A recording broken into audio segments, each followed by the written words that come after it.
Assalamualaikum warahmatullahi wabarakatuh. Pada pertemuan kali ini kita akan membahas metode estimasi titik.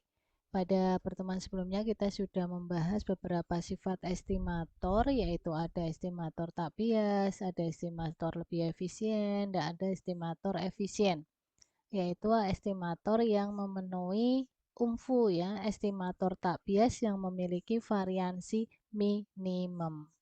Nah, untuk metode estimasi titik di sini ada 3 macam, yaitu metode maximum likelihood, metode momen, dan metode bias. Nanti kita per langkah akan kita bahas satu-satu.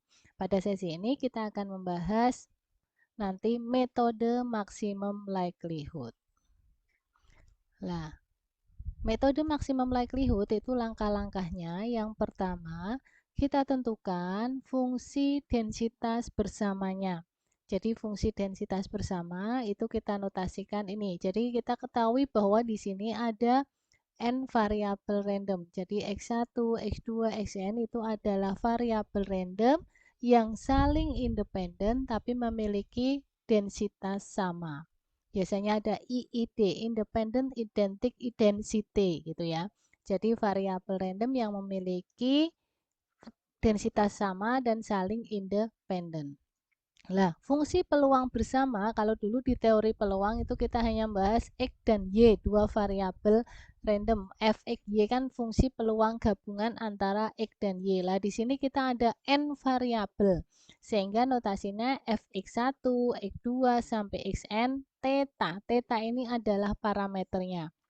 Lah, ini diperoleh dari mana? Ini adalah perkalian dari Fxi theta. Ya, karena ini tadi kan fungsi peluangnya sama antara X1, X2 sampai Xn.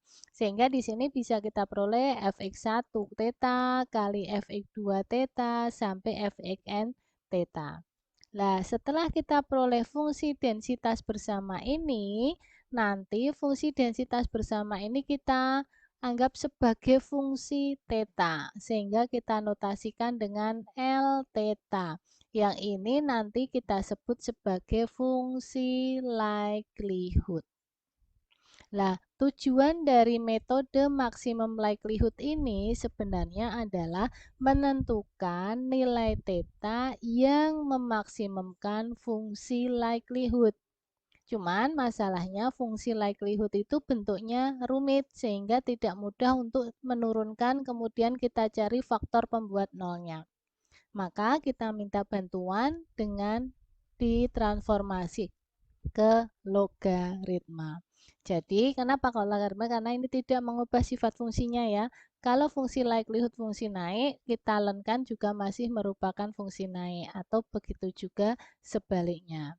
Nah, maka langkah selanjutnya kita tentukan L kecil theta, di mana ini adalah len dari fungsi likelihood. Setelah kita tentukan lennya, kita turunkan terhadap theta. Setelah kita turunkan terhadap theta, kita nolkan. Ya, penyelesaian dari turunan L terhadap theta inilah nanti yang kita sebut dengan theta topi, yaitu estimator maksimum likelihood untuk theta. Begitu untuk langkah-langkah metode maksimum likelihood. Sebagai pengantar, nanti kita lanjutkan untuk pembahasan dari beberapa contoh estimator maksimum likelihood dari beberapa distribusi peluang. Terima kasih. Assalamualaikum warahmatullahi wabarakatuh.